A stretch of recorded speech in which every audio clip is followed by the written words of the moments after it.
दोस्तों, क्या आपने कभी सोचा है अगर आपका हाथ काम करना बंद कर दे तो आपको कैसा लगेगा? घबराहट होती है कि नहीं? बिल्कुल हाँ। अगर आपका हाथ पैरालाइज हो जाता है तो आप अपनी दिनचर्या के जो काम है, जैसे चीजों को उठाना, एक जगह से दूसरी जगह रखना, लिखना, ये सारी चीजें आप नहीं कर पाएंगे। और अगर मैं आपको ये कहूँ कि एक ऐसी बीमारी या एक ऐसी कंडीशन है जिसकी वजह से आपका हाथ पैरालाइज्ड हो सकता है, तो क्या आप क्यूरियस हो उसे जानने के लिए? अगर हाँ, तो इस वीडियो को जरूर देखना आखिरी तक, क्योंकि आज के वीडियो में मैं आपके साथ शेयर करने वाली हूँ कुछ important information related to condition जिसको कहते हैं रिस्ट ड्रॉप। तो क्या है रिस्ट ड्रॉप, क्यों होता है ये, किन्हें होता है और इसे कैसे ट्रीट किया जाता है, इसके बारे में इस वीडियो में हम बात करेंगे।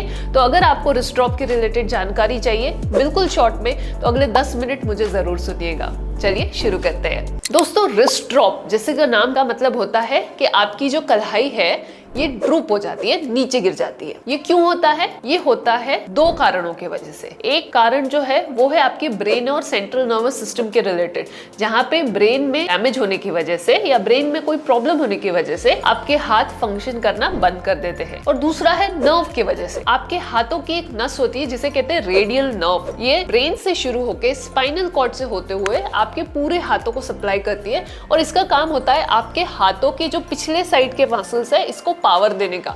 और जब वो नर्व किसी भी कारण की वजह से काम करना बंद कर दे तो आप हाथ नहीं उठा पाएंगे और तब आपको रिस्ट ड्रॉप की प्रॉब्लम हो जाएगी। तो इसे कहते हैं रिस्ट ड्रॉप। अब चलिए समझते हैं कि ये क्यों होता है। अभी इसके बहुत सारे कारण हैं। अगर मैं इसको क्लासिफाई करूं, अगर सेंट्रल नर्वस सिस्टम की अगर हम बात करें तो stroke, multiple sclerosis, brain injury, brain tumours. जब ट्यूमर या ब्रेन में अगर ट्यूमर है वो कुछ ऐसी जगह पे होता है जहाँ पे आपके रेडियल नर्व का न्यूक्लियस होता है और उस पे वो जब दबाव डालता है तो आपकी नस काम करनी बंद कर सकती है। अगर आपको कोई स्पाइनल कॉर्ड की भी इंजरी हुई है तब भी आपको रिस्ट ड्रॉप हो सकता है। वही अगर हम नस की बात करें तो ये नस जब आपके आर्म से होते हुए आपके हाथों तक के जाती है तो कई बार अगर आप पूरी रात इस तरीके से सो रहे हो तो नस पे दबाव पड़ने की वजह से दूसरे दिन आपका हाथ पैरालाइज हो जा सकता है। या फिर अगर आप क्रचेस का इस्तेमाल करते हो जो सपोर्ट देने के लिए यूज किया जाता है, उस समय भी कंटिन्यूस दबाव पड़ने के कारण आपको रिस्ट ड्रॉप हो सकता है।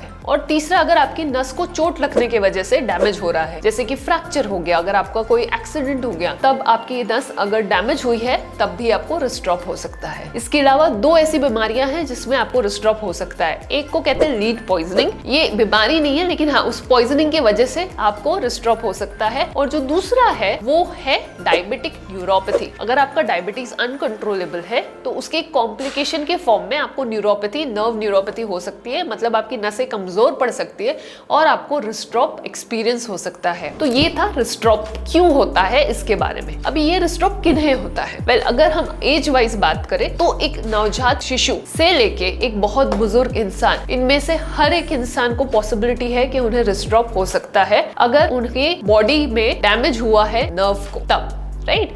तो अगर हम बात करें छोटे बच्चों में, नवजात शिशुओं में, तो जो कंजेनाइटल डिसऑर्डर जिसे कहते हैं, मतलब कि ड्यूरिंग प्रेगनेंसी ओनली, अगर ब्रेन का सही तरीके से डेवलपमेंट नहीं हुआ है, सेरिब्रल पॉल्सी का प्रॉब्लम है, तब जो बच्चा है वो स्पास्टिक हेमीप्लेजिक या मोनोप्लेजिक पैदा होता है और उस समय रिस्ट ड्रॉप की प्रॉब्लम होती है। इसके अलावा ये भी कॉमन है कि बच्चे को जब वैक्सीन दी जाती है आर्म रीजन में तो कई बार नर्व पे डैमेज होने की वजह से भी हाथ जो है वो पैरालाइज हो सकता है, जिसे इंजेक्शन पॉल्सी कहते हैं। यही नहीं, अगर बच्चे के बर्थ के दौरान अगर नस पे खिंचाव आ जाता है तब उसे ब्रेकियल प्लेक्सस इंजुरी कहते हैं, जो अगर बहुत सीवियर हुई तो रिस्ट ड्रॉप हो सकता है। अगर हम थोड़े बड़े बच्चों की बात करें तो अगर उन्हें फ्रैक्चर अगर हो जाता है आर्म लेवल पे तब उन्हें रिस्ट ड्रॉप हो सकता है। और अगर हम अडल्ट्स की बात करें तो अधिकतर अडल्ट्स में कंप्रेशन ऑन द नर्व या फिर injury on the nerve due to road traffic accident, violence, इन सारी चीजों की वजह से रिस्ट ड्रॉप आमतौर पे देखा जाता है। वही अगर हम बुजुर्गों की बात करें तो ब्रेन रिलेटेड लीजन, जैसे मैंने कहा स्ट्रोक है, मल्टीपल स्क्लेरोसिस है, गुलियन बार सिंड्रोम है, डायबिटिक न्यूरोपैथी है, इन सारे कारणों की वजह से रिस्ट ड्रॉप हो सकता है। तो ये था रिस्ट ड्रॉप किन्हें होता है। अब चलिए समझते हैं कि इसकी ट्रीटमेंट क्या है। तो अगर हम रिस्ट ड्रॉप की ट्रीटमेंट की बात करें तो इन्हें 3 हिस्सों में डिवाइड किया जा सकता है। पहला है मेडिकल मैनेजमेंट, दूसरा है फिजिकल मैनेजमेंट और तीसरा है सर्जिकल मैनेजमेंट। मेडिकल मैनेजमेंट में सिंपल, जो डॉक्टर है वो डायग्नोसिस करेंगे on the basis of number 1 clinical history, number 2 clinical examination findings, number 3 diagnostic test जिसमें सीटी स्कैन, एमआरआई स्कैन,